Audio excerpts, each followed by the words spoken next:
Hey there, moguls. It's me, Marshall Sylver, your personal millionaire maker. Getting very excited about my brand new show. 2 hours a day, 5 days a week. I'm going to broadcast live to you. In the first hour of the broadcast, I'm going to give you content, information for better sex, more money, emotional, mental, physical, and even spiritual power. I'll also invite some of my cool multi-millionaire and billionaire friends onto the show to give you more direction, more advice, more strategies and gambits for having it all. The second hour is what I'm most excited about. It's when I get a chance to chat with you. Yes, you. Where you can call in, talk to me, ask me questions. And if you say the secret word of the day, you could win $5,000 cash. At the very least, if you're the most interesting call of the day, you could also win 10 ounces of freshly minted Marshall Sylver 999 fine silver. All of that and more. Brand new Mercedes-Benz sedan or SUV up for grabs. My personal Rolls-Royce Phantom up for grabs. All the knowledge to get everything you want and so much more. All you got to do is log in to the show to get information about its release coming up. 2 hours a day, 5 days a week, coming to you live from the bunker right here at Studio Money. I'm Marshall Sylver, your personal millionaire maker. Let me bring in our hypnotist, Marshall Sylver. It's Marshall Sylver, ladies and gentlemen, the world's fastest hypnotist.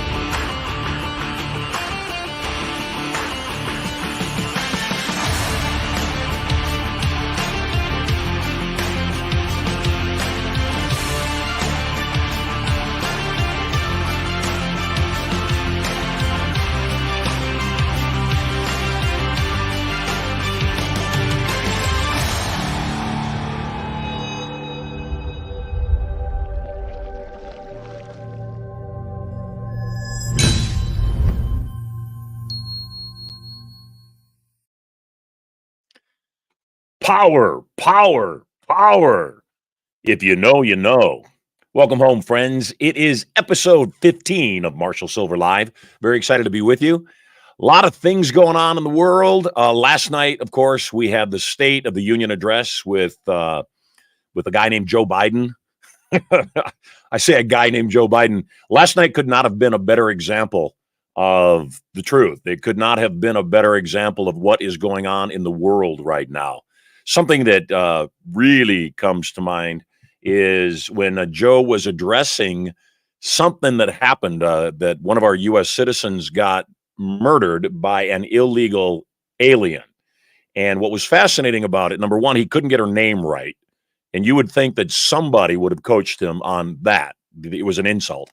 But the second thing was, what he said was, she was killed by an illegal. Yeah, but how many people are killed by legal people? How insane was that? Yeah, I'm messing up with the legal people. I'm letting a bunch of illegals in, and yet here I am, your president, and I hate President Trump. It was fascinating.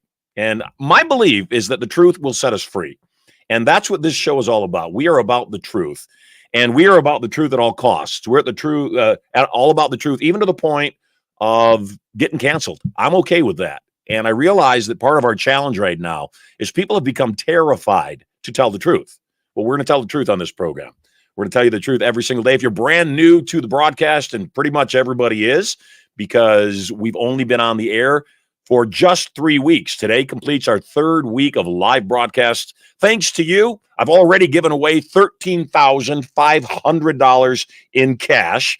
I've also given away 150 ounces of pure Marshall Sylver silver. We got 10 more ounces to give away today. If you get on the show, if you have the great fortune to get on the show today and chat with me live, and you are interesting, then if you're the most interesting call voted on by your peers, you get 10 ounces of pure silver. So how cool is that? And if you say the secret word of the day, we've reset the dial. We're at $1,500 today. Secret word of the day. Say the secret word of the day, and you will win $1,500 cash, just like Emily Malish won $13,500 2 days ago. So that's how easy it is. First part of the show, we talk about world events. We bring on world-class guests. I give you great content on how to increase the quality of your life and so much more. So if you are thick-skinned, meaning you're willing to listen to the truth, you're in the right place. If you are a woke moron, If you're an idiot, you're not going to like me. So my recommendation is leave now because I am guaranteed going to offend you sooner or later. I'm not really worried about offending people, and frankly, neither should you be. If it's the real you, if it's the honest you, let people see the real you. If you discover the real you isn't serving you, in other words, people don't want to be around you, people don't want to do business with you, people don't want to be your spouse, then that would be a pretty good indication that it's not the world, it's you. Hypnosis. Ultimately, everything is hypnosis. We just got a report that 350,000 plus people were not just crossing the border. Our government, with your money, put them on jets, flew them all over the country, and placed them in democratic cities nationwide. A lot of people were kind of wondering, why in the world would our government do that? And it has to do with the census. It has to do with the number of citizens living in any given area and the amount of votes that area is given. Kind of wild, huh? So much going on. You got to pay attention. It's not magic. It's just different than you believe it to be. Hey, without getting into politics right now, because we like to get into the dirty deeds in the second hour, when I open up the phones to you and also go into the vault where I can at least have a little bit of protection against getting canceled on all social media platforms. During our first hour, we like to bring on really special guests, and today is no exception. On today's show, we have a guest that is not only brilliant as a real estate investor, he is a genius at teaching ordinary people how to thrive in real estate investing. He is an extremely kind soul. Every single time he has ever come into town, whether Vegas or whether I'm at my beach house, anytime he comes into town where I am, first thing he does is messages me and says, I would like to take you, and that would be enough, and your family, which is major to me, out to dinner. He is a kind soul. He is a good man, and he is my personal friend. Please welcome to our show, Marshall Sylver Live, real estate investor extraordinaire. This is Andrew Schlag. Welcome to the show. Marshall, great to be with you. How you doing, brother? I am awesome. So glad you're with me. Obviously, we just wrapped up a 4-day event that you not only co-hosted with me, you helped educate and teach a whole lot of people on a number of different real estate strategies. And I want to get to those in a moment. Before we start talking real estate strategies, though, how about you tell us a little bit about yourself? Yeah, so I'm in Vegas right now, but I reside in Louisville, Kentucky. And I started real estate investing at 21 years old. And it's interesting because through that, it led me to meet you in 2015. And since then, have had the privilege to not only be mentored by you, but become great friends. And I'm grateful for that. What I will say, though, is when I got into real estate investing, I was broke. And so I just figured out how to do what was simple. And being a pastor's kid, raised in a town of 400 people, very small town, and that background, I found out that I could wholesale properties. So I contracted my first deal. I wholesaled it and I made $3,000, and that changed my life. And so I got really good at buying houses on owner finance, creative financing, and done hundreds and hundreds of deals that way. The challenge for me, though, Marshall, was my mindset. My mindset was still not right. And I got good at making the money, which I believed would solve all the problems or most of them. And it did solve some, but there was still a lot of, as you have called it, brain boogie going on inside. There was still a lot of challenge with that. And it wasn't until I got that right that I began to fully live my purpose and my mission. And I am very grateful for that and grateful to be back here with you. Let's talk about that for a bit, because you and I both are in front of audiences on a regular basis.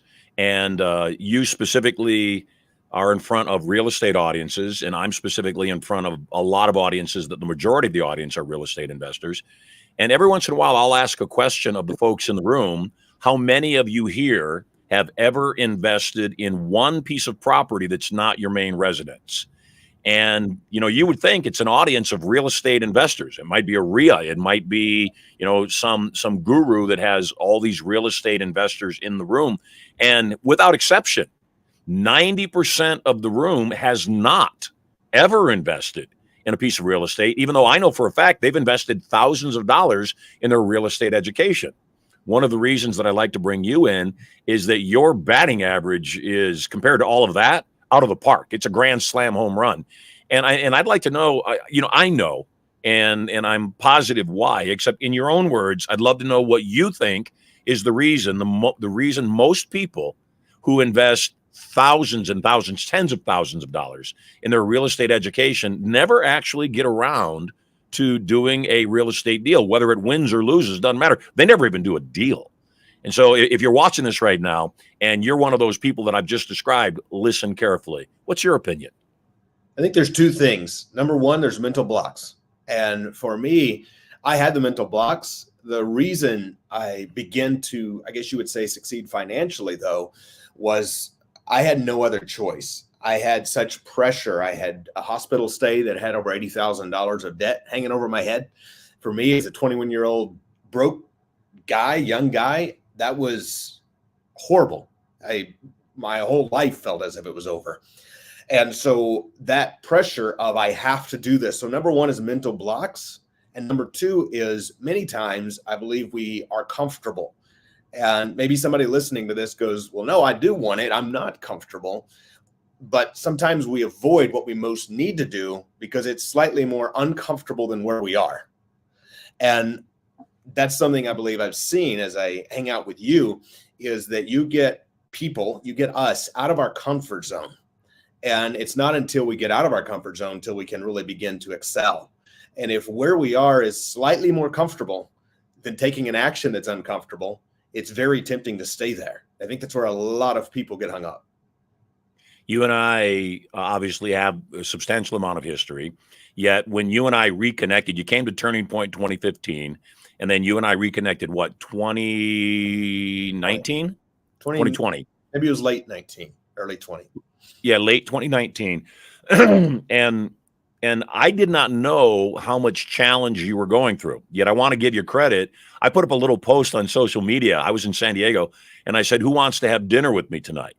And I figured it'd be somebody, in San Diego or LA at the very furthest. And you were in Louisville, Kentucky. And you said, yeah, I'd love to have dinner with you tonight. And I said, where are you? You said, Louisville, Kentucky.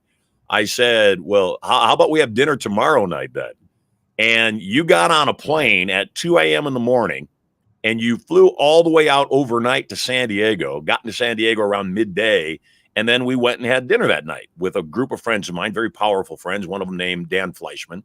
And we got together, and then you stuck around, and the next day we got together again, and we started talking about things. And you decided then to invest in our Inner Circle program, private coaching, $60,000 worth.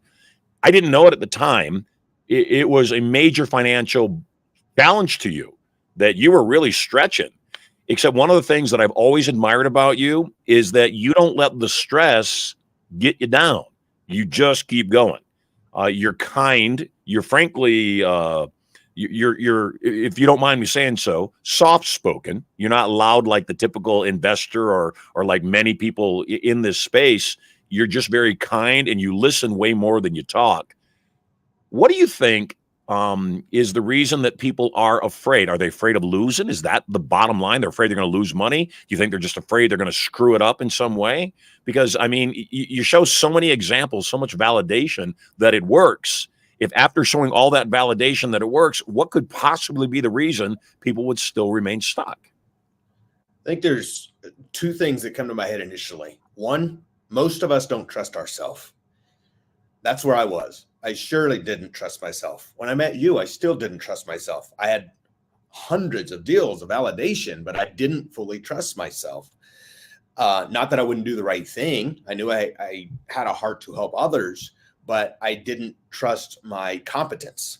So I think that's a huge portion. And the other part of that is, I don't know. I often say, I don't know if anyone is actually lazy. I think a lot of people lack clarity and mission. And if we have clarity on that mission and purpose, it becomes not always easy, but much easier to take leaps of faith, because we know that I knew the only thing that truly helped me live my mission and purpose at the level that I was called to was to take a leap. And I had invested before, and it had worked out. I'd invested before in other programs and they hadn't worked out, except I knew you, I'd seen you from a distance. And so I had trust not only in you, but you got me to begin to trust myself. So I think that is lack of clarity is what that comes down to. Because once we get clarity, we go, okay, wait a minute, I need to get here. I realize my mission and purpose is to help millions of people live a better life. And when I see that mission, that's a huge mission. And I know that I couldn't do that where I was. And so this may be the avenue that gets me one step closer to that mission. And it becomes much less scary when you have clarity of mission, when you have clarity of vision. When people become inner circle members, they also become affiliates for our programs. And obviously you've sent a lot of people to our programs, and I've seen the same thing. And what you just said, I thought was key. They don't trust themselves.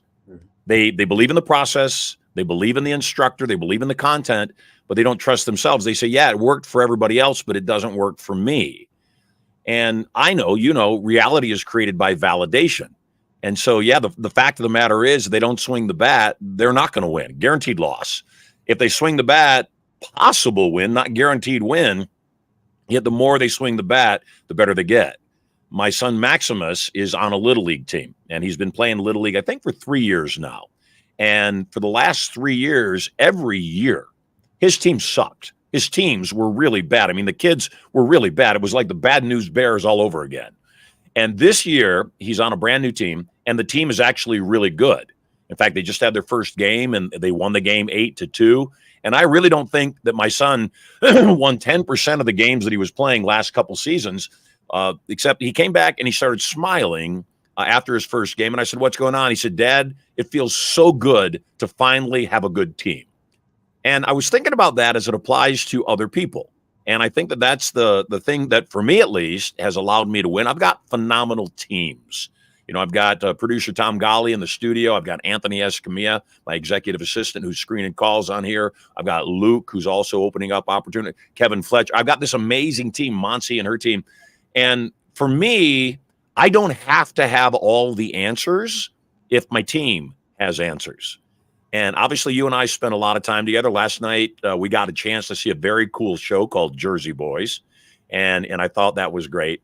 One of the things that I've always admired about people that work in teams, whether it's a rock and roll band or it's a baseball team, my whole career has been built on being a solo performer.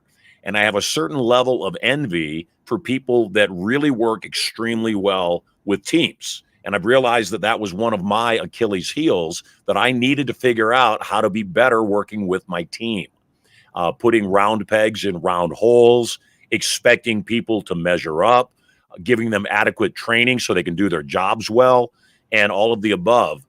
What do you suppose has been the reason on the other side of the spectrum, one side, people not getting it done? What was the major breakthrough for you that finally started catapulting you to the level of success you have today? And I'll answer that. And first, thank you for that invitation last night. That was incredible. It was not only fun. It was a great show. The show was awesome. And I always enjoy, something that's very important. And this actually feeds into the question you asked me, is very important. I don't just go saying, what can I get out of this? I also go saying, what can I give to this? And whenever I sit down with someone, a mentor, a friend, I'm always, asking question. I'm always learning, because sometimes that nugget is $1 million nugget. And also, though, I am figuring out how I can contribute to that. And that is a huge law of reciprocity, I think. And backing up to our discussion when it comes to people fearing failure, I believe most of us, at least this was my thing, I didn't realize, I feared success. What if I get on the phone with this person and they say, yes, they'll sell me their house on payments with nothing down? Crap, now I got to write a contract. How do I do that? And so our mind immediately self-sabotages. Well, what if I pay this $70,000 for Inner Circle, and then Marshall tells me to do something and I do it and it works? Crap, now I got to get on stage and speak. I've got a room full of people waiting. And so whenever, again, we have unknown, we either have to trust ourselves, which I believe is a process. We prove to ourselves over and over, a series of checks, a series of speaking engagements that we get better and better at. We're always improving. The other part of that, and this is one thing that I would say I've gotten good at, is I would find someone who's good at that thing and borrow their confidence, borrow their credibility, and borrow their experience. Because the first time I got on stage, when we started working together, Marshall, I'm sure you remember, it was not great. And although I'm not yet where I want to be, we've made a lot of money together from me on stage, from you on stage. And more importantly, we've helped hundreds and hundreds of people together. Some of my mastermind members have come over and joined your inner circle. Some of your inner circle members have come over and became part of our Freedom Life Mastermind. And so for all of us, I think it's so important to know what we know, but know what we don't know, and lean into someone who has done it. And as I've leaned into that, I said, hey, I don't know what the heck to do when I get on stage, but you said, do this, this, and this. And I done my best to follow that blueprint, and it worked. And I screwed up, and it still worked. And then I got better. Yeah, one of the things that I admire about you is even, you've invested a lot of money with me. Yes, we have made millions of dollars together. And one of the things I admire about you is we were at dinner last night, and you were still asking me, what can I do better? How can I improve the quality of my presentation? And, it's that idea of being moldable talent, of being humble. And right after you asked me, what could I do better? Do you remember what I asked you? You said, what could I do better? Yes. And I think that a lot of people that aren't successful don't realize that level of humility, that when you're talking to somebody that you admire and that you respect and that can give you good feedback, has good advice, people that are really good, that's what we do. We say, I realize I'm doing well, except I'd like to do better. And Tiger Woods has a coach. Michael Jordan had a coach. And, people that are really exceptional have coaches and are smart enough that if they pay somebody else, they listen. But more than that, they actually do it. Now, I am not an active real estate investor, although I am with a lot of real estate investors on a regular basis. And I was thinking last night, when I dropped you off after the show, when I dropped you off at the hotel, came back to Prosperity Palace, I was asking myself, just maybe because I was in your proximity for so long, why aren't you more active as a real estate investor? And part of that answer was the answer that I'm sure a lot of people are thinking. It is a whole new world. It's an entirely different profession. I'm extremely good at what I do as a speaker and a trainer and somebody who helps people get what they want. And I realized that I do want to be a real estate investor, except what I actually, let me back up. I don't want to be a real estate investor. What I do want to do is create a real estate investing company. And that is very different, and put people in place, that can leverage my resources, my network, my funds, my money, and everything else. And so sometimes I think people don't realize that you don't have to even love that thing that you're doing. If you have a blueprint and can make it happen, then launch a business, put intelligent people in charge of that business, and let it run. You shared with me last night on the ride home that you have a new software, and I don't know, I didn't tell you I was going to ask you about this, and I don't know if it's premature to even talk about it. Can you tell me more about the software that you created that's helping real estate investors? Absolutely. So we actually just launched 6 weeks ago. And so it's brand new. First 5 beta testers, we turned it off. We have a waiting list. And we just now have version 2 finished, because what we built that worked for us so well, we had to figure out, my software guys had to figure out how to duplicate that. So it also works because, he's a software developer. So what's easy to him wasn't easy to somebody like myself who is not. And so I think the biggest factor of that, though, is, again, goes back to knowing what we're good at. And that's what I do now, Marshall, after hanging out with you, is I have a team who leverages my resources, connections, and lead flow, and we do deals together. One of my students asked me the other day, because I frequently hop on with our mastermind members and negotiate their deals with them. And they said, when's the last time you closed a deal for yourself? And I had to stop and think, because I believe it's been nearly a year. And just because I don't need to anymore, my team handles that. And so I think it's important to see that difference. But what the software does, and I often joke, I thought my team was working hard till I found out about the software they built, because I used to, again, my model is mainly buying homes on owner financing, creative financing, taking over debts. So I get low and no interest deals most of the time. Occasionally we pay cash and get a lot of equity instead. But probably 70+% of our deals are on some sort of terms. Buy the house, make the seller payments, or cover their payments until we pay them off. And so on that side of things, when someone calls us and says, hey, I have a house I want to sell, or they haven't called us, they just put online, I have a house I want to sell, we immediately begin texting them. Arnie texts them. Arnie is our software, and they upload. So if they call our live answering service, which we use Pat Live, if they put into one of our websites, marketing channels online, no matter where the lead comes from, within less than 60 seconds, it is in our CRM we developed. And Arnie is texting them, hey, I see you have this house for sale. Tell us about it. And immediately begins the conversation. Arnie knows from Zestimates and from information online about what the house is worth. So Arnie will say, basically we need it less than that. Arnie will only make cash offers if there's at least 30% equity in the deal. Arnie will go back and say, will you consider netting more money over time by accepting monthly payments or letting us take over your debt? Arnie is negotiating all this stuff. And then, of course, my team gets on the phone and does the final call where we nail down the final numbers. And then on the selling side, this is where it gets really cool, because when we get quality leads, it takes only a handful of calls to buy a house on the terms side. On the selling side, we lease option almost everything we get, which means the tenant is going to now be responsible for repairs. They're going to give us money the day they move in that's non-refundable. They are going to take care of the home like a homeowner. And one day when they qualify, they're going to cash us out and pay us off at an agreed price at a profit. The challenge is with the lease option model is you get hundreds and hundreds of people calling. It's not unusual for us to get 200 to 400 calls on one house. Wow. People who say, I want to buy the house, lease option. And when they call, most of the time, it's just numbers. If 200 people call, 180 of them have nothing to put down.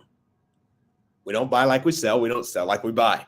So we need a down Say that payment. again. That was important. Say that again. We don't sell like we buy, and we don't buy like we sell. So in other words, we usually do buy with nothing down, and we make a profit. That's what we're in the business to do. We help a lot of people and make profits doing so. So the person, when they move So I want to clarify what you just said, because that was key, and that was very interesting. You buy the properties with nothing down, then you lease option them, and when you lease option them, your lease option holder has to put down a non-refundable option payment that says, hey, I want to lease the house. Should I decide I want to buy it, here is the money up front that I'm going to put there for that option. Absolutely. And so no matter what, you're already profitable the moment you put a lease option into that property, because you weren't out of pocket on the front end of the deal. And, I often ask, of course, depending on the state, California is obviously a much different price point than Indiana. Florida, you have transfer tax. Indiana, we don't. But regardless, let's just say your average closing cost is $5,000. Let's say on average, the tenant, the day they move in, gives you, 15 grand, 20 grand. How many times could you write a $5,000 check or put it on your credit card or partner with somebody to write a $5,000 check that comes back to you at 3 or 4 times that amount within less than 30 days? Of course, the answer is as many times as you need. So this is where the software comes in. Hundreds and hundreds and hundreds of people call us. Most of them don't have that 10, 15, 20 grand to put down. Right. Arnie pre-screens all of them. Once we find out that they have above the threshold we have set for that property to, quote, qualify for a showing, and this is important, Arnie schedules the showing for them. Arnie sets up the day and time they're going to see the house.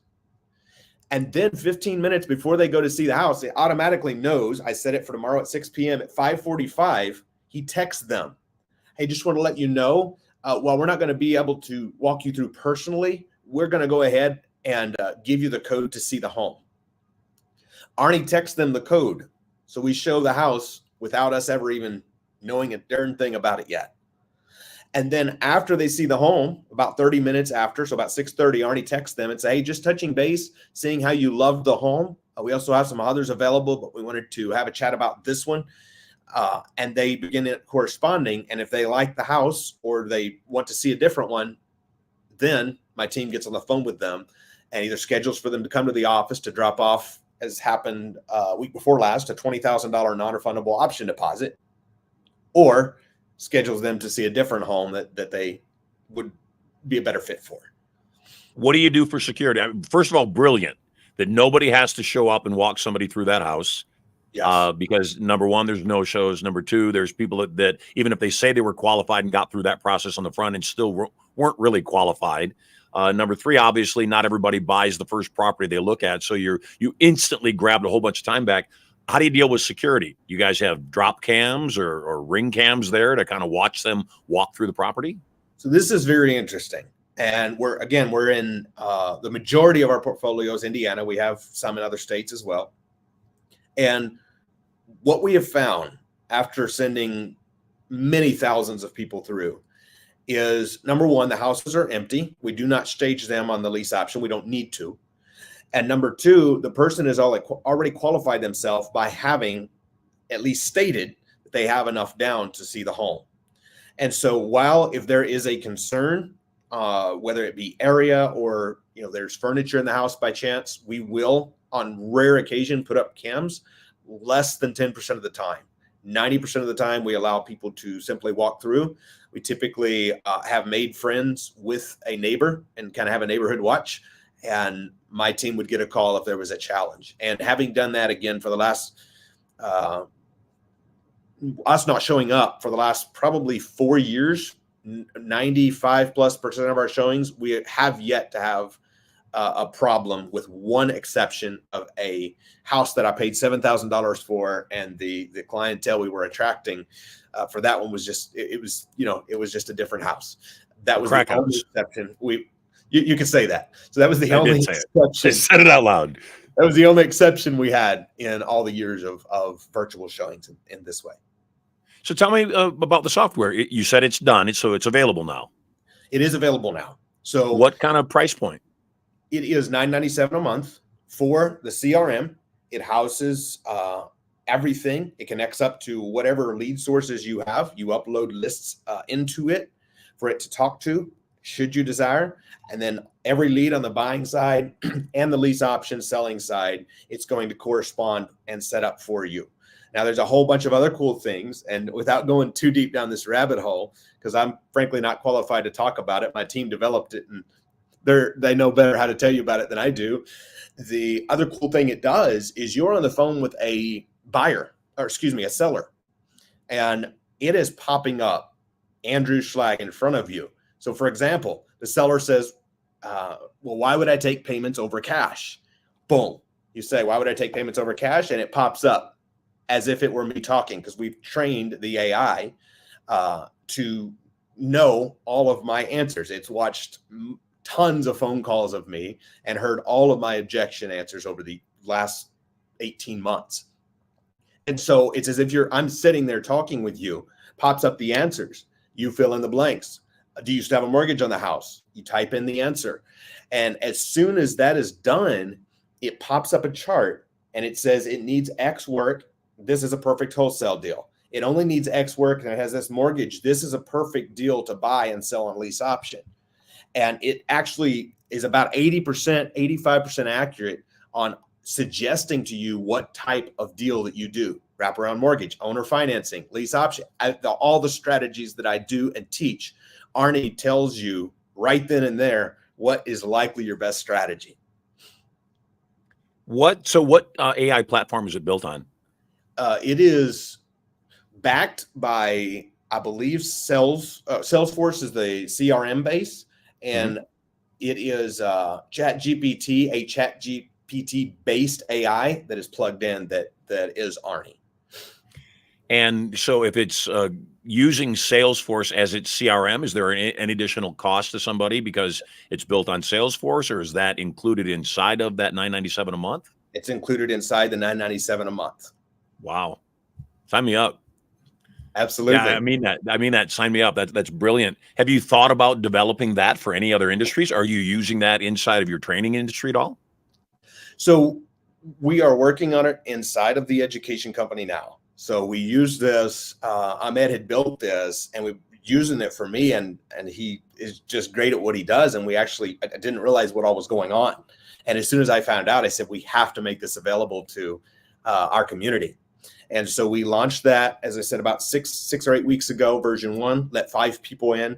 We're opening up version 2 next week to let the next 5 people in. And then in an additional 6 weeks, we'll be opening it up to the public. And backing up, he is also building, and it's probably about 6 months out from being able to have that live and in action on our education side of the business.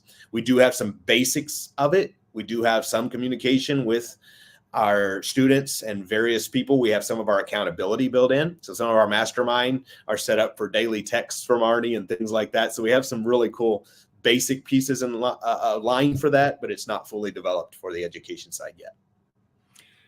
We've got this software, automation works. It's taking care of communication, streamlining it all, getting rid of, eliminating all prospects that aren't qualified or interested or suitable. Where do you get leads from? Where do you get seller leads to begin with? So there is 2 ways to get seller leads. That is outbound calls. I don't know how that came from. There's outbound. I don't know, but if there's a party going on in your suite, man, why didn't you invite me? So, you're welcome to come on over, brother. So yeah, I want to know how you just did that, because 2 days ago when I gave away $13,500, I wish I could have hit a button that would have done that. So please tell me how you just did that. You know what's cool is I was sharing the other day. I was talking to someone and I had made a hand gesture and it started sending hearts. And on rare occasion, it will do thumbs up, balloons, and even fireworks. So I don't know what I do. I just know I'm talking, hand gestures, and it does cool stuff. So fun time. You're magic. You're magic, dude. You're magic. So forgive me for the distraction. Where do you get seller leads from? So outbound calls by the hundreds, which means we're going to call a Facebook Marketplace, Facebook groups. And these are automated calls. These are calls from our team, from an assistant. So these are human calls going out. Human calls. So the texting we have fully automated. We can text people by the thousands, but the phone calls we still do because of all the laws and rules around the AI calls, the robo calls. We still do those with human touch, with an assistant. Outbound call by the hundreds. Those are free and cheap because you just go on Zillow. You can go in there and dial and buy houses. Then how we get the majority of our deals is inbound calls by the dozens. So if you're taking notes, you want to write this down. 3 things. 1, we use PPC, pay-per-click marketing, Google ads, Facebook ads. We have a variety of sources. One of them is called libertyleads.com. One of them is called fasthomeoffer.com. And I have a list of 40 plus. So shoot us a message or follow me online and send me a message and I'll get you that free list. But as we are getting those inbound calls, on average, depending on the month and the source, every 7 to 11 times the phone rings, we are buying the house. Phone call comes in, within 60 seconds, Arnie's texting them. Within minutes to hours, a team member is on the phone with them, negotiate the final terms. Speed equals money in this case. Every 7th to 11th deal, we buy a house when they're calling us. Pay-per-click marketing. Another one that we do, it gets them to call us, is called mailings. And we mail by the thousands. They call into a team of assistants. It used to be called REI Vault. Now it's called REI Print Mail. And Corey Meeker, great guy. And he mails mailings for you, and he has a virtual assistant floor who dials every single person who reaches out to them and says, I'm interested in selling my house, and finds out if they're, quote, a qualified lead or not. Again, this is about getting stuff off of our plates so we can do the minority of things that pay us hundreds or even thousands of dollars per hour of our efforts. And of course, not to talk about the residual income and wealth building. So mailings, all the work done for you. Only once they're a qualified lead do they get uploaded and sent to you as a business owner or your team member who is scheduled to close the deals. And then lastly, if you're in the city, I wouldn't recommend it in Vegas, but if you're in a city where the sign police are friendly, we still in some cities use bandit signs. Those have been free and cheap, nearly free. They're very cheap. They're about $3 a piece, and we put out 25 a week. And on any given year, we buy 10 to 15 houses from those 25 signs per week. And then Wow. bonus, you can post out online. Wholesalers are bringing you deals. People reach out on Facebook posts, Craigslist still on rare occasion, all sorts of ways. Any way I can get people to call me and let them know I buy houses. So the same thing with your buyer leads? Buyer leads is the majority of quantity is going to come from Facebook, from online posts, from Zillow, from anywhere, Google house for sale by owner Las Vegas, for example, since we're here, and all the sites that pop up, those are the sites you're going to sell on. That's the quantity. The quality leads, the most quality, are going to come from a sign in the yard, lease option, your own beautiful home, bad credit, okay. You can't say that online, but you can on a sign. And then arrows pointing in from every main street coming into the house. So it's off the beaten path, as we say in the country. If it's off the beaten path, you want 25 or so arrows coming in. And we're going to get a minority of calls from that, but the quality is exponential compared to the quantity that comes in online. But about half at the end of the day of our buyers come from online, and about half come from the signs. Because often someone lives on the street and mother or brother or husband, wife, friend, family member, whoever, they know someone who also wants to live in the neighborhood. And so they become a free marketing source for us. The idea of a lease option, especially right now, is like perfect timing. You've got banks that are increasing rates like crazy. And so most people, I have an exceptional rate on my property here. And we've got millions of dollars in equity in the property. The challenge is to go refinance and pull some of that cash out means we're going to take some high interest money back out of the house. And so there's a bit of a hesitation.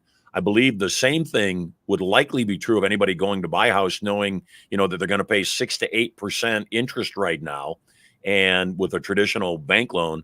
And so they're saying, I don't want to do that. But if I can get a house and lease it, then at least the idea, I wouldn't go so far to say the illusion, but the idea is that I'm not really paying any interest. I'm just paying for a lease is much more digestible. So you said something a moment ago. We were talking about bandit signs, and I wasn't sure what you were referring to when you said I wouldn't do that in Vegas. What wouldn't you do in Vegas? Because we can do pretty much anything in Vegas. Yes. So some cities, and I have students in Vegas who have told me that the sign, I say the sign police here are a challenge, and they send you fines if you put out signs in areas. So the workaround that I know some people have done, I don't recommend it, I'm just saying I've heard it done, is to put them out on Friday night after 5 p.m. and to take them up on Monday morning prior to 8 a.m. And in that way, it avoids the challenge. Of course, then you have to pay double because you have to pay somebody to put them out. You have to pay somebody to take them up.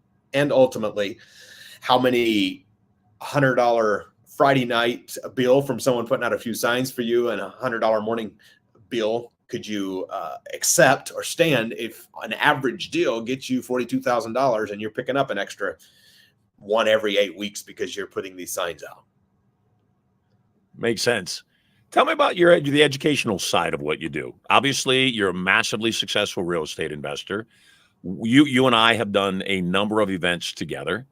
I deal with a lot of real estate investors, and you're one of the top choice that I bring in anytime that I want to teach my students real estate investing. Tell me what makes your educational programs different than anybody else out there in the marketplace. Yeah, I think the important part, and I largely learned this from you, Marshall, coming into your world, and seeing the success that I had in real estate, yet I didn't really enjoy my life like I knew I was supposed to. Mm-hmm. And for us and in our community, number one, we require people leave negative ego at the door and accept coaching. And we have a very healthy interviewing process for anybody who works closely with us. Of course, anybody can go online and buy our $2,000 home study course and begin to put it to work. But for anyone who works closely with us, we have a very healthy vetting process. And so we look at real estate, as not the thing. It is the tool that drives the thing. And I don't know very many people, even in our real estate mastermind, who actually get up every morning going, I am excited to see more boxes on dirt. Like it's what it is, right? We've seen the last 1,000. The next 1,000 are going to be similar, different price points, sure, different colors, different, but ultimately that's what it is. And so we really focus the 25%, the real estate. I don't want to say it's easy, but it's simple. You learn to ask a few great questions. What's the least you'll take on price? What's the least you'll take a month? And usually we buy with nothing down. And if they won't take nothing down, then what's the least you'll accept down? And then negotiate the years of the term. Really simple. Now, of course, are there nuances and there's different ways to structure it? And there's hundreds of ways we can delve into, but it comes down to those four main questions. And so we put 25% of our effort on those four main questions and on structuring deals and transacting deals. And then we put 75% on becoming the business owner that requires this business to pay you well.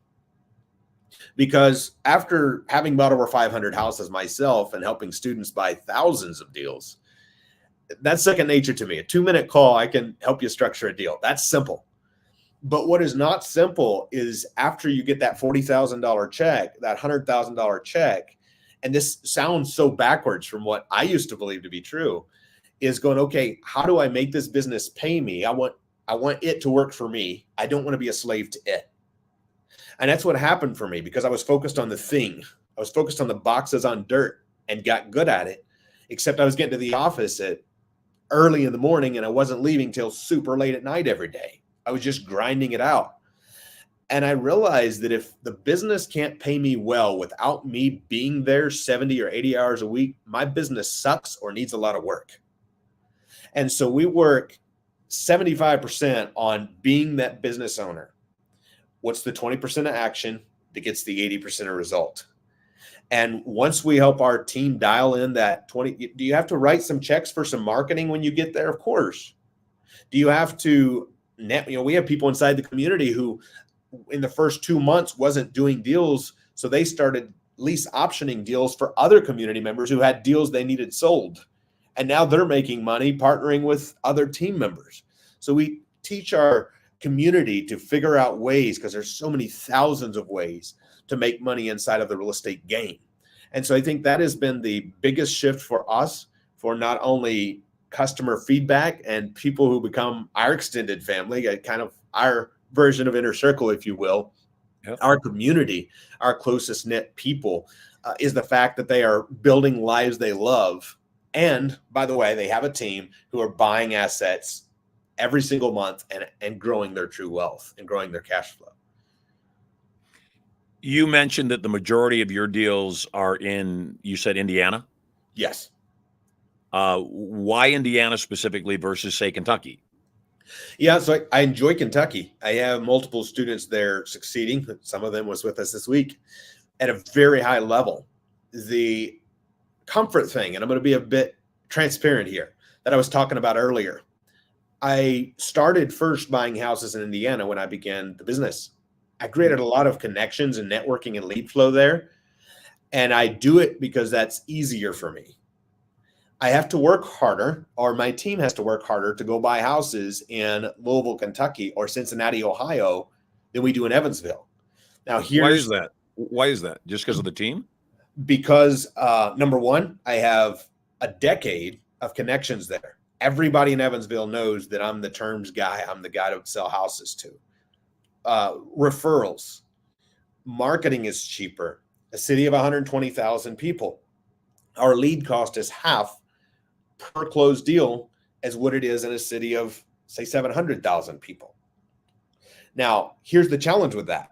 If I just said people aren't lazy, so I'm going to contradict myself. If I wasn't so darn lazy and I chose to go put some effort into Louisville or Cincinnati, likely the profits would on average be double on our wholesale side. That's a minority of our business. Our wholesale deals in Evansville, Indiana are average of $15K. Wholesale deals in Louisville can more commonly be $30,000 to $40,000 because you're dealing with a frenzy of buyers, which also means that, quote, competition is stiffer when you're buying. So it's all about what the flow is. We have probably 7 community members doing a tremendous amount of deals in the Louisville, Kentucky area. We have, of course, all over. We have people doing deals in California, believe it or not, and in Florida and in Georgia and North Carolina and everywhere in between. So for me, it's that comfortability. We have the leads coming in. We can pick up 20 to 40 houses every single year. And I mean this slightly exaggerated before we even start trying in the Indiana market. Talk to me about my 2 home states, Nevada and California. You grinned when you talked about California, and you made a comment about the bandit signs in Nevada. How are those 2 markets? We get a lot of our clientele, and a lot of my students come from California and Nevada because I'm here. Tell me, how do you view those markets right now? So all of my California community members are also doing deals in other states. So, for example, our newest member who is from California is doing deals in Georgia, in the Savannah area.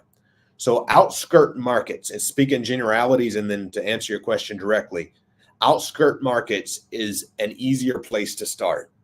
If I lived in, say, Las Vegas, I probably would not start with the highest tier zip codes in Vegas. I would find the outskirt areas. Without having studied the market, maybe Henderson, outskirt area that is a little bit further out and hopefully a little less on the price point. If I lived in California, I would not be buying, of course, with rates the way they are, many times your rent's going to be less than your mortgage. Now, as your equity, my people who buy in California are doing it most of the time solely for equity play. And of course, tax write-offs and all the benefits that come along.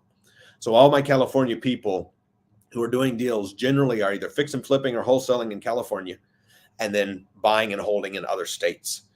My people in Las Vegas, outskirt markets, again, commonly, you're just not going to find deals for, I just bought another house in Indiana for $26,000 cash. You're just not going to find those deals in these areas. So if you are in these areas, I would say, yes, I would do Las Vegas, and I would also buy cash flowing assets in the Midwest. If I'm in California, I would fix and flip or wholesale in California and buy and hold in Texas or Georgia or Indiana or Kentucky. Do you think that the reason that the deals that are being done through lease option and owner financing, do you think the reason that the majority of the deals are for basically mid-range properties versus higher end properties is because those mid-range people don't have the money? And if I'm selling a high range property, I don't have the urgency. So some truth to that. I believe the majority is, every time I've called, because we've done a few high-end deals, I bought a $2.2 million home in Orlando on owner financing with $40,000 down, I might add. And whenever we do the high-end deals, yes, there's fewer of them. Of course, the paydays generally can be much more, much bigger. And so I think many people, for consistency, are just focused on getting these deals. Again, average $42,000 profit. That's very desirous to a lot of people. Now, if you desire to, say, pick up 10 properties in Vegas on owner financing, and it's not about the consistency of a $42,000 paycheck every month, for example, and it's about getting these big chunks, I would absolutely begin marketing. And instead of doing like I do and picking up 3 or 4 or 5 a month, I would pick up 5 a year in Vegas. So it's all about the exit strategy, not a wrong or a right. It's simply about what I'm trying to accomplish. And again, many of our community is about getting those 5-figure paydays sooner than later, and then going for the big plays, of course, many times even moving to the commercial world. And last question before we wrap up and we go into the studio. By the way, if you're not in the studio right now, ready to chat with me, studiomoney.info/live guests. I see a couple people in there vying to have their questions answered, also to potentially win 10 ounces of pure silver. Last question. Do you think that it is easier for people to begin their real estate investment business in their local area where they can see and touch and feel a piece of property, or does it really matter whether it's in their local area or whether, like your student that's in Vegas or California buying properties in Georgia? Do you think that it's just they need to get over that? Yeah, I think we need to get over it. And that was my biggest hang up for a long time, was I got accustomed to viewing every house I was going to buy, to contracting it on paper, and to going to the closings myself. And I quickly realized that, yes, maybe you're going to get a few more deals. If these 50 leads, you're going to get 5 instead of 3, except how much time are you losing traipsing to every house, going to every closing, doing all this crap that you don't even need to do? We can close virtually now. We can do walkthroughs virtually. And of course, yes, are we going to have somebody go through, check up the property before we write a check? Absolutely. I think that's something it serves us well to get over. And to directly answer your question, about half of our community do it in their local markets and about a half do it virtually. Awesome. Well, Andrew, you are amazing. I appreciate you coming on the show, and I look forward to seeing you again very soon. I know you're going to be around for part of the week next week here in Vegas, and you're going to come join us at Turning Point, and maybe I can inspire you at Turning Point to give a little more of your brilliance to our students there, because I know we got a big event coming up. Absolutely. Pleasure being with you today. Thank you for the opportunity, Marshall. Always great to see you, brother. You too, brother. God bless. Life is good. You are loved. It's an amazing day filled with love, health, opportunity, and potential. We are about to move into the second portion of our show for about 30 minutes, because I've also got to get back to some live events going on here. For about 30 minutes, I'm going to be taking your calls live here on the air. studiomoney.info/live guests. And when you get into the studio, when you go to that website, by the way, it will ask for your information. It'll ask what the question is you want to ask me, and we'll determine whether or not your camera's working, your mic's working, and whether or not you're interesting, frankly. In the meantime, I got a couple of videos I want to show you. We've got Turning Point starting on Monday, which is the reason that the show, the broadcast, will be on hiatus next week while I'm on stage and traveling, and then we'll return the following Monday live. In addition, I want to show you a video of Turning Point, because when you call into the show, I'm also going to give you 2 free tickets to Turning Point, valued at $3,000 a piece, along with your opportunity to potentially win $1,500 cash. I know that some people don't think it's that big a deal. It's a big deal. You can just ask our winner on Wednesday, Emily Malish. It was a big deal to her. In fact, she shocked me by winning $13,500. Your chance to win $1,500. All you got to do is say the secret word. And if not the secret word, well, if you get in at all, you're in the running to win 10 ounces of pure silver. Just like that. So, short break. Going to show you a Turning Point video. Also show you a very cool video of a gift that was just created for me by Mateo Charles, a world-renowned artist that loves me. So we're going to take a short break, show you those videos. We'll be right back to start taking your calls right after this.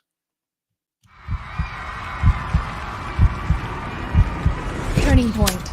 A total change in direction for the better. Who here is ready for a turning point? You absolutely have to have one. Put them high. The 2-day Turning Point seminar is different than any other program in that it does more than just teach you the skills for your relationships, wealth, and power. It also programs you on a subconscious level to put those skills into immediate use.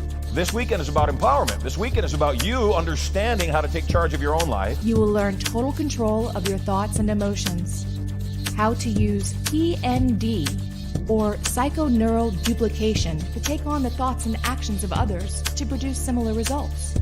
Whether it's losing weight, changing habits, being a millionaire. When you think what a millionaire thinks and you do what a millionaire does, you'll produce similar results. You will learn to program these powerful tools at a subconscious level for immediate and lasting results. Your conscious mind is what's called your critical factor.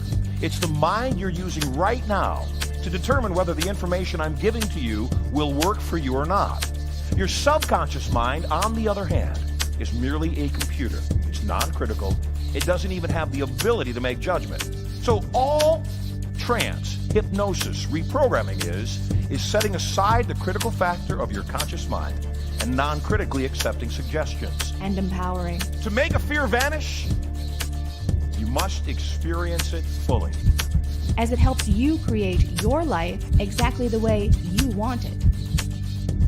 Bring your family closer. Find the love of your life. Create strategies for wealth. Learn irresistible influence, and so much more. Because of the intimate nature of this course, seats are very limited. Register now before your life passes you by, and there are no more turning points for you.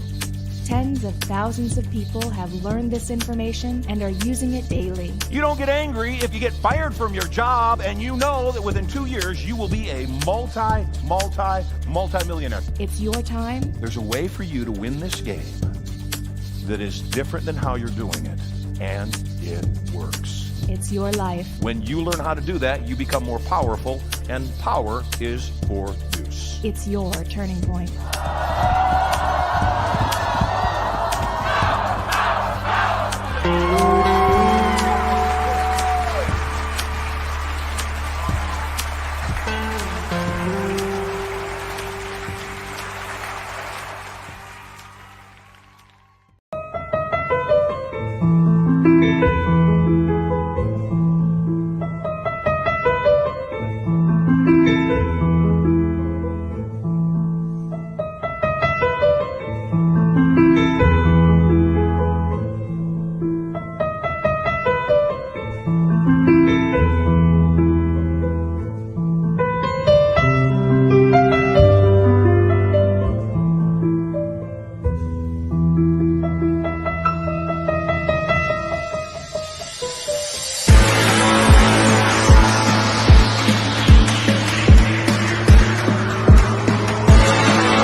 Welcome back. Yes, we are live in the vault here at Studio Money. I'm Marshall Sylver, your personal millionaire maker.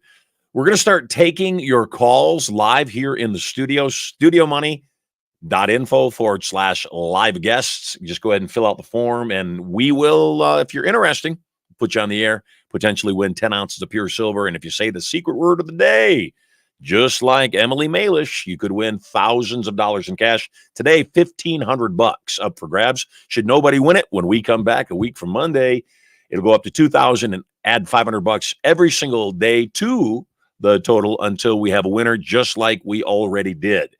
As I mentioned, we already had a winner of the cash prize for the secret word of the day for $13,500. So all the haters can stop hating and saying that we don't actually give the money away. As I mentioned, previous, now I sound like Joe Biden, previous to this cash giveaway of $13,500, when I was doing this broadcast a few years back, we gave away $350,000 in cash on this show. So anybody that thinks we don't actually give away the money, we actually give away the money. The only way that you can win the cash, though, is to get on the air with me and ask me a question. Like I said, worst case scenario, you just might be 10 ounces of pure Marshall Sylver richer. So make sure you call in. I'm going to take a quick call while we're chatting. I'm going to take the calls in a moment. I also saw something flash past on the chat that I wanted to address, and I wanted to just mention it. We've got somebody in the chat that said, Why is it so much more difficult to do business with wealthy people versus the average businessman? How can they be so assuming and successful? And I'm not really sure. I don't understand the last part of that question. How can they be so assuming and successful? It appears you're asking, how can they have such attitude yet also, have so much money? I don't believe that, number one. It is not more difficult to do business with wealthy people versus average business people. But I'll tell you, the distinction is the reason the wealthy people are wealthy and the average people are average is wealthy people have less time for bullshit. That's the bottom line. I cut through to the chase very quickly with people. Somebody says, I've got a great money-making opportunity for you. Do you have 5 minutes? My response is always the same. No, I don't. Please, though, send me an email explaining exactly what the opportunity is.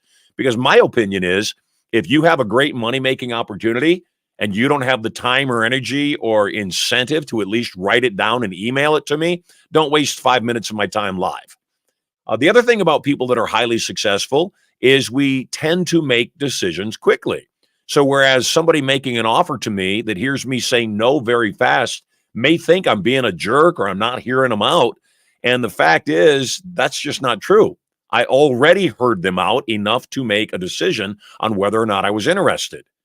That said, I don't know about other people. I'm highly successful. We've done, over $600 million worth of business personally, let alone the billions of dollars that I've coached my clients and customers and students to do. And the other thing for me, at least, is that I listen to everybody. Even when I get a spam call on my phone, if I answer it, I don't always answer it, of course, from people that I don't know. Sometimes I do. And if it ends up being a spam call, I don't hang up the moment I realize it's a salesperson. We don't have a home phone anymore, so I don't get calls on the home phone. I don't hang up the moment, though, I realize it's a telemarketer. What I tell them, I ask them right off the bat, are you a telemarketer? And if they're honest and they say yes, if they lie about it, I just hang up. If they're honest and they say yes, I say, awesome. I love buying things. You got 60 seconds. Tell me what you're selling. And if they hem and they haw or they beat around the bush or they try to gain rapport and ask me personal questions, I say, you got 30 seconds left. What are you selling? I'm interested. If it's something that I want, what are you selling? So I think the other thing to keep in mind when you want to do business with people that are very successful is you need to be very clear on exactly what action you want them to take. You call them up, you interact with them, you say, can you give me 1 minute, 2 minutes? Don't ask for more. Can you give me 1 minute or 2 minutes to explain to you exactly what this is?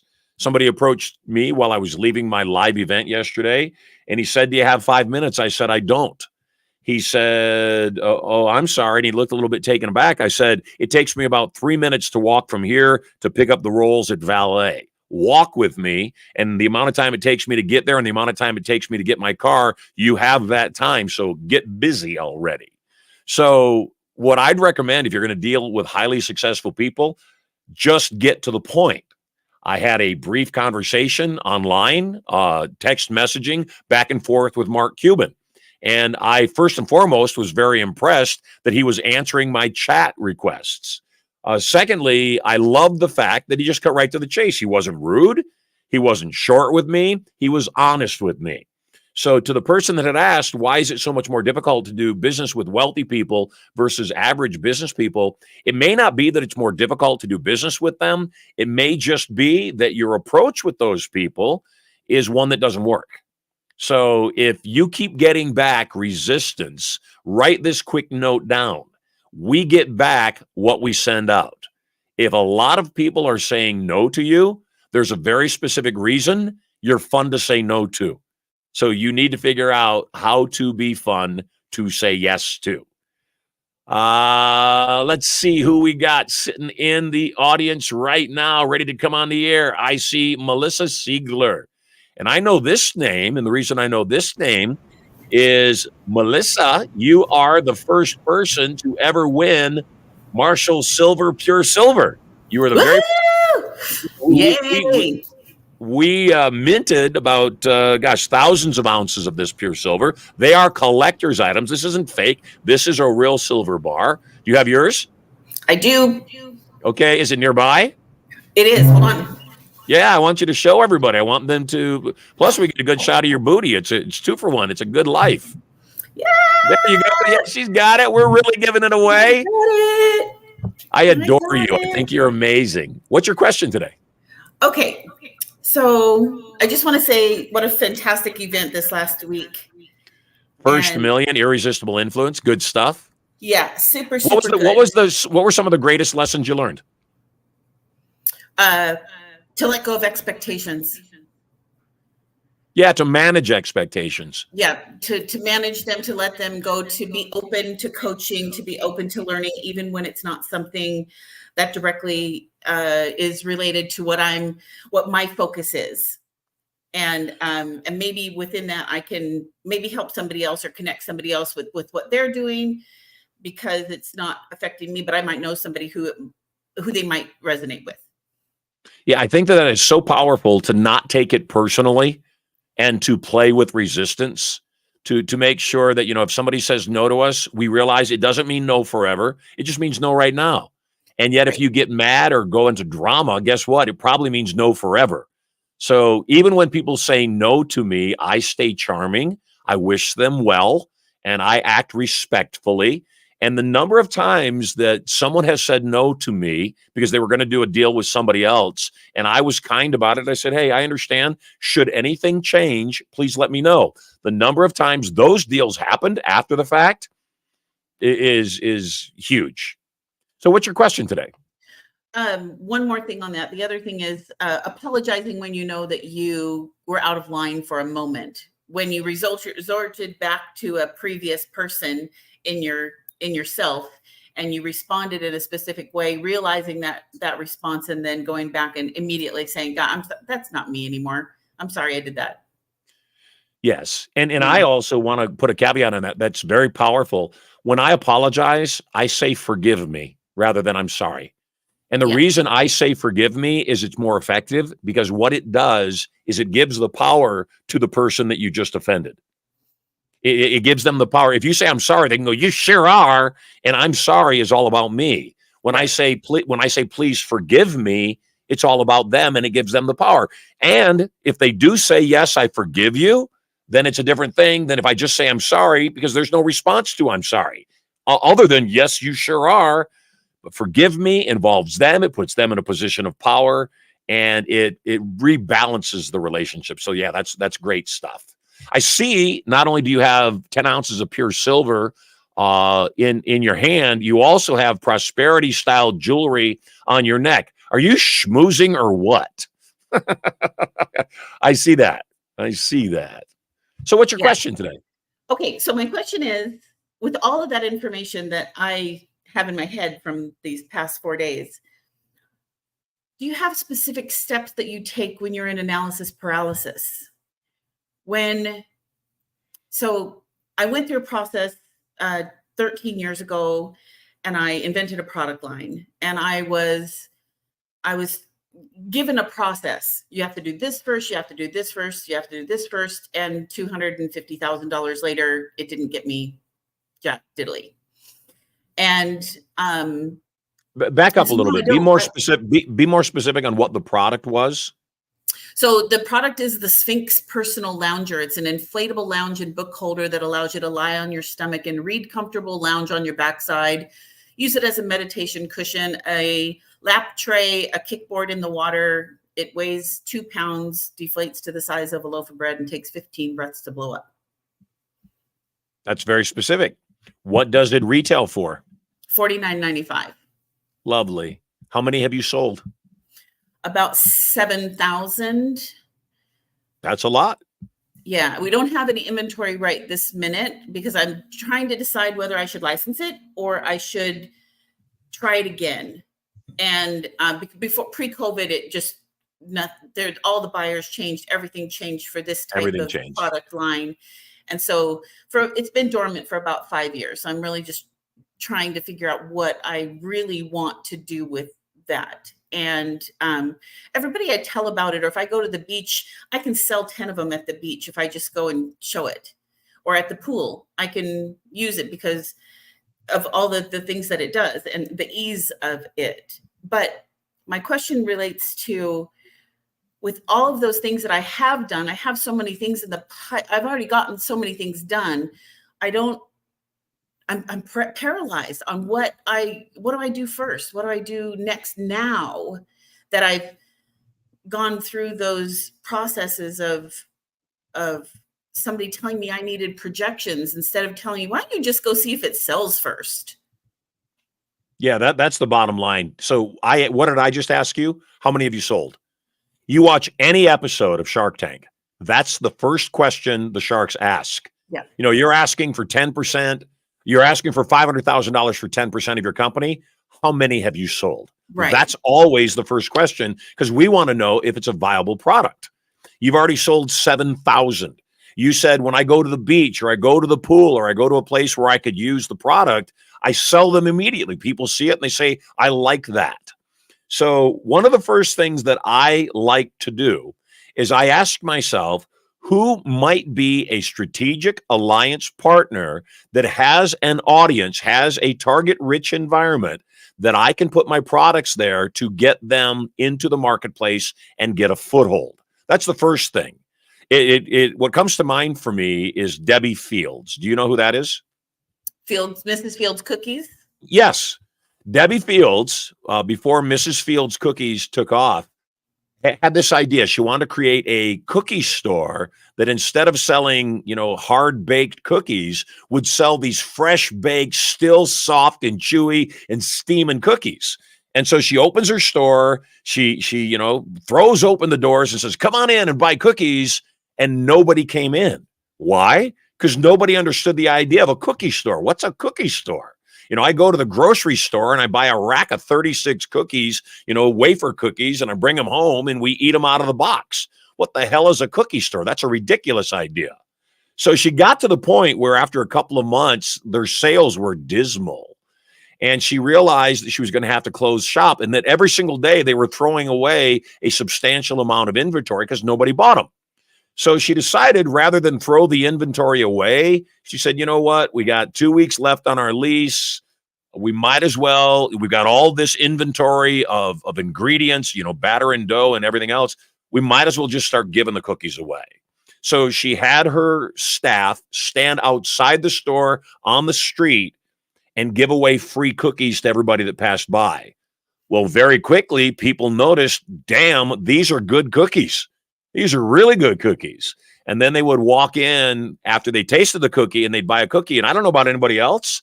There was a time when I was addicted to Mrs. Fields cookies. There was a time when every day in the afternoon, as my pick-me-up, I would head around the corner from my office and I would go buy my cookie crack. And the thing that I tell people, that take a bad deal till a good deal comes along. Take a bad gig until a good gig comes along. Give away your products until people buy them, I think, is a really good strategy. But I want to take it one step further. If it were me, I would find people that were already doing business with the end users that would likely use my product. So your product, as an example, who might be those strategic alliance partners? Well, if you go to the beach down in Southern California, there's places that rent bicycles, they rent surfboards, they rent umbrellas. That would be a really awesome point of purchase item for them. So going to them and saying, hey, I'd like to put 50 of these on consignment at your stand. Won't cost you a dime. What's the retail, by the way? $49, you said? $49.95. Yeah, and I have given probably 1,000. Of that 6 or 7, I've probably given 1,000 away. So those 1,000 you gave away, one more question on that then. Those 1,000 you gave away, did they have your logo on them? Oh, yeah. Okay, logo, good. They were shelf ready. Did they have your logo and your website on the actual product? Yes. Beautiful. Because that's the second thing that comes to mind immediately for me, is finding promotional partners. So I'm down at the beach. We'll use the beach example in San Diego. I'm down at the beach in San Diego, and around the corner is this place called Rubio's Fish Tacos. And for those of you that have never had a fish taco, I'm sure the first thing you're thinking is yuck. For those of you that have had a fish taco, the first thing you're saying is, where can I get them? So I would find a sponsor like Rubio's and I would, at my cost, imprint a number of them, like a 10, 20, 30, 40, 50, 100 of the samples with their logo, take them to them and say, look, I took the liberty of printing these up at my expense. Here's what I propose. I propose that we make these available to beachgoers at a discounted or even free level so that they can lay on the beach and be basically ongoing free advertising for you to everybody else in the proximity. And so I would find a way to leverage other people that might buy them en masse from you and have them come in and like I said, exactly what we were just talking about with Andrew. If I have people that are putting in bandit signs on Friday night, picking them back up on Monday morning, yeah, that costs me a little bit of money, except it's money I'm not spending elsewhere. So I think as a promotional tool, that might be even a better place to distribute this product, is finding people that will buy them in bulk, not finding the one-on-one or even battling with the retailers, because to put this in a Walmart or a Costco or any of the big distributors is a long process and an expensive process and might not even be that profitable at the end of it all anyway. But that's not the question you asked me. The question you asked me is, should I stay in this business or should I license this? And, you're part of our inner circle. And even when you were at Inner Circle, we talked a bit about this. And my recommendation was, because it's been 5 years, that your passion's not what it used to be on this product. You love the product. You believe in this product. It's your baby, except things have changed and you've changed. And so I don't think that's what you want. So if it were me, some is always better than none. Meaning if I could find somebody that would buy the sales rights to the product and licensing rights and then pay back a percentage to me of every single sale, and I was hands off, I didn't have to put any money up front for inventory or marketing or staff or anything else. All they did was send me a royalty check. If I were you at this point, that's what I would do. And then I would find somebody, pardon? I said, I've been battling that. Yeah, I totally have been battling that decision. And so are you battling it on an emotional basis or are you battling it on a financial basis? Well, that's a good question. I know. So let me clarify what I just asked you. Are you battling it because it's your baby and you don't want to give somebody else the baby to watch and carry? God knows where it's going to go. Or are you battling it on a financial basis because you're saying, hey, Marshall, I don't want pennies on the dollar. I want the whole freaking dollar. I think I want the whole freaking dollar. Yeah. So if you want the whole freaking dollar right now, you got zero. Mm-hmm. So some is better than none. And that's what I'm saying that again, if you want to go back and battle it and keep the whole dollar, then yeah, go do it. I just knowing you and hearing what you're saying, even now, it's not a question. If you really wanted to spearhead this company, then there wouldn't be a question here. You'd say, I'm just going to keep battling it. I'm not going to even ask the question. I'm positive. You're not positive, or you wouldn't have asked me the question. And so because you're not positive, my recommendation is you may be shocked at what you could make by licensing this out to somebody else. Do you have a copyright, or do you have any patents on this? Yeah, it is patented. And there's 4 more products in the line. Awesome. Do you own the patent?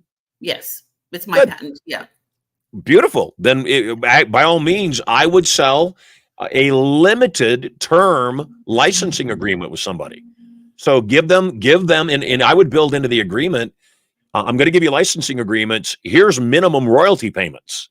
So as long as you keep hitting minimum royalty payments, the licensing agreement renews itself.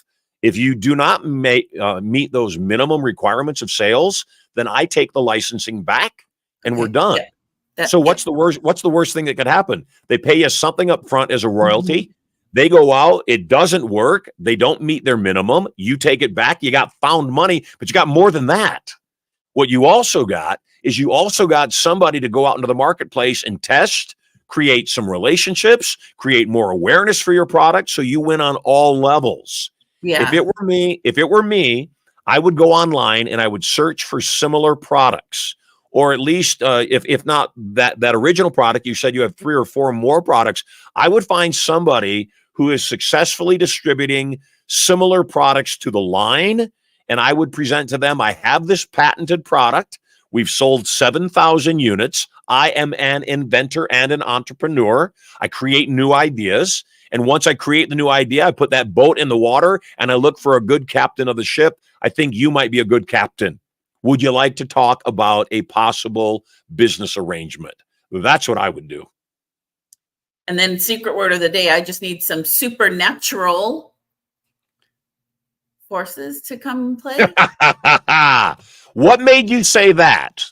Supernatural, because you were saying power and magic. I did. And those two things together are supernatural and they make impossible things possible. That is true. That is true. Not the word, but that is true. Good thing you kept 3 fingers on each hand up. That was a good thing. I noticed. I did. Hey, you're loved. I've got time for one more call. I'm going to get to that one real quick. I love people, and Melissa's a genius. So, by the way, next time you get on the air, Melissa, I want you to bring your sample with you. I want to see the product. So, I'm Marshall Sylver. We got time for one more call today. I'm going to add Charles to the stage. Welcome home, Charles. Where are you calling from? Welcome. I'm here in Houston, Texas. I love Houston. One of my favorite cities, actually. Well, what's your question?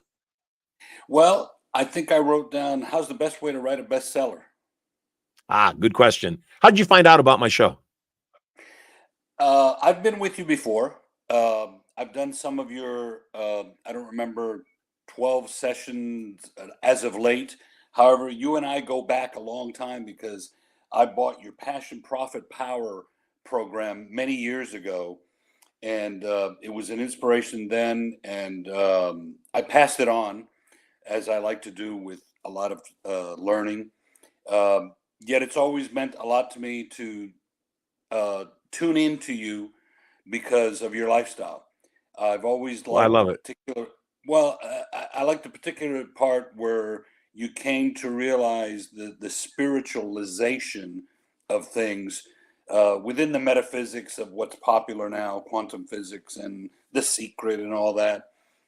As she was saying, supernatural.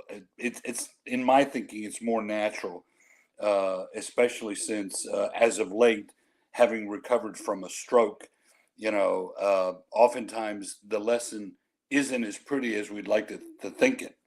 But we outthink ourselves, fortunately, because as of late, I believe, like you have to spiritualize your life to realize your life. I keep saying and using power, which is what as of late I've been reviewing with your lessons. And it's always changing because we're always growing, and we're always growing because we have to change. Have you been to Turning Point? No, I haven't. So you have 2 free tickets to come be with me live in Las Vegas at Turning Point. We've got one coming up next week. Of course, that's short notice. And our next one is in May. It's in May. I think it's first part of May. So you have 2 free tickets. You can contact my office and find out the exact dates and location. So I'd love to have you there. What you learned through my digital program, Passion, Profit, and Power, and any of that material, multiply it by about 10,000. And that's the impact that Turning Point is going to have on your life. In answer to your question, how do you write a book? Your book's about spirituality and personal development, isn't it? Yeah, good guess.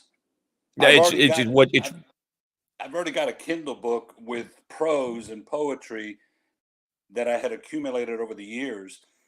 And I didn't think of it to be significant until I had a stroke and had to address how I wanted to change my lifestyle. Not because I'm disabled, obviously, but because as a chiropractor and having helped people heal over the years, I want to address most how to access people in a coaching paradigm, of which that ebook hopefully can address. But I have another one on the mind, and that's what I'd like to address. My chiropractor saved my life. Awesome. Yeah, I was having a massive pain in my neck, and I couldn't figure out what was going on. And I went to the chiropractor, and she went to adjust me. And she said, sit up right now. And I sat up. I said, what's wrong? She said, you're turning purple. And I said, what? She said, I need to take your heart rate. Yeah, she took my pulse, and it was like 155 beats a minute. And she said, you need to go to the hospital right now. And I said, I'm fine. You know, it's just stress and this. She said, no, you need to go to the hospital right now. I said, that's fine. And I left. And 30 minutes later, she said, are you on the way? She calls me. Are you on the way to the hospital? I said, no, I'm fine. She said, no, Marshall, I'm not kidding. You need to go now. If I need to drive over to your house and pick you up and take you to the hospital, you need to go now. Fine. That's fine. I'll go. I go to the hospital, and they couldn't figure out what was wrong with me immediately. They did this thing where they scratched my heart and was supposed to, you know, do something for it. Turns out I had a torn valve. Turned out that I needed open heart surgery. And so I credit her with pointing out to me that I needed to get some help. So I have trained a lot of chiropractors in how to be more effective at their business. And I love chiropractors. So looking forward to having you at the live event. Here's how I write books. Here's how I do any kind of new creative material that I'm doing.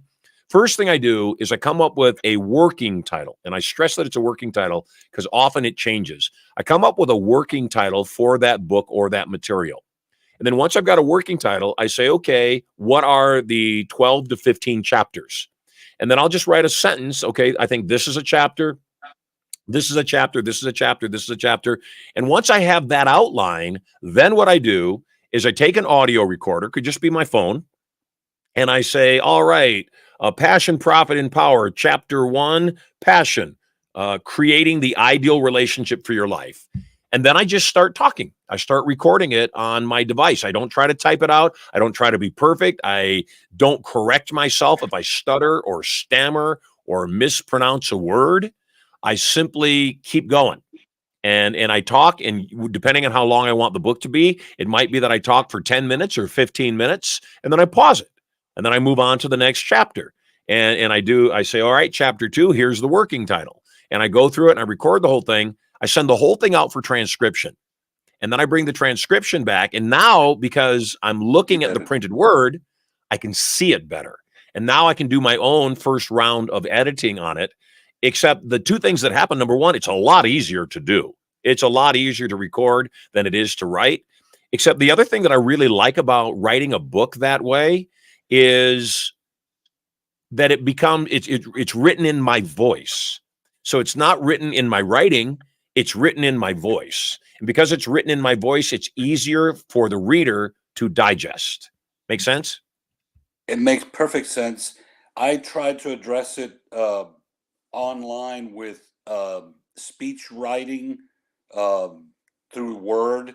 I like what you've done. I've tried, but what device do you recommend then? Because that's what I like. That's what I've tried, but through the computer programs that don't work like a sound device. Yeah, any recorder, on my phone, most phones these days, smartphones, they have an app that comes with the device that's just a recorder. It doesn't need to be anything fancy. What needs to happen, though, is you need to not get stuck in the tech. And so it needs to be as simple as possible. And I think that's where a lot of people get hitched up. How old are you? 72. So people of our generation, I don't, maybe you are, maybe you aren't. I'm not particularly tech savvy. And so sometimes when stuff involves tech, I know on a subconscious basis, at least, I have a little bit of resistance. Even this broadcast is a good example. I knew that I wanted to come back and do the broadcast, except the tech was overwhelming. And so fortunately for me, I said that I wanted to do the broadcast. And my great friend, Jordan Solomon, said, I volunteer to put together your rigs. I volunteer to come and set up your cameras and your monitors and your lighting and your microphone, your recording port, everything. Found somebody else that's done a brilliant job. Monsi and Nick and Exposure have done a brilliant job taking care of the visual assets, the graphics, the overlays, and everything else that we do inside of here. Obviously, Tom Golly doing a great job switching the show live for me. And so that's one of the things that I tell anybody that's of our level. And I don't call it age, I say of our level. If you've reached this level and you're not really happy with tech, find somebody younger that's okay with tech and you will save yourself so many headaches. You won't know what to do. Hey, man, we got to wrap up today's show, but I'm so glad you got through, and I'm really excited to get you to a live turning point. Thanks so much for the compliment. Thanks so much for following me and on the content. And I'd Go ahead. I'll talk to your staff to send you a copy of my Kindle book. It's poetry, but I love it. It's very spiritual revealing. I love that. You want to take a shot at the secret word of the day, or do you just want to pass? I wouldn't have heard it before. I power. No, good guess, and that's not it.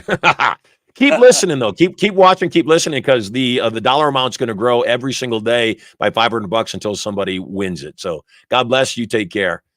Likewise. Thank you very much. Thanks, friend. You betcha. Yeah, Marshall Sylver. We're wrapping up for the day. I do my very best to keep my words at a minimum, and I talked about condensing it down as small as you can. Say it in as few words as possible. Secret word of the day today was understated. And some people think the clues aren't good enough. Well, apparently they were good enough 2 days ago for our friend Emily Malish to win $13,500. That means when we return a week from Monday, I'm on stage all next week and traveling.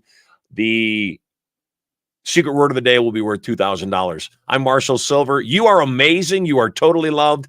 I want you to have a phenomenal weekend, and make sure you tell all your friends all about our broadcast so they too can have a better life. Until we meet again, celebrate life and live today as if it's your last. God bless. Talk to you soon.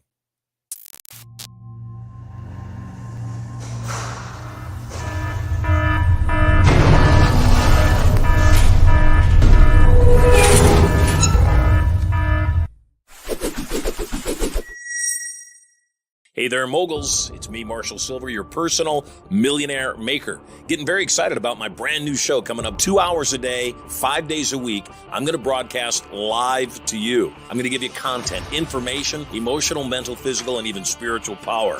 I'll also invite some of my cool multi-millionaire and billionaire friends onto the show to give you more direction, more advice for having it all. All the knowledge to get everything you want and so much more. All you got to do is log in to the show to get information coming to you live from the bunker right here at Studio Money. So stay tuned.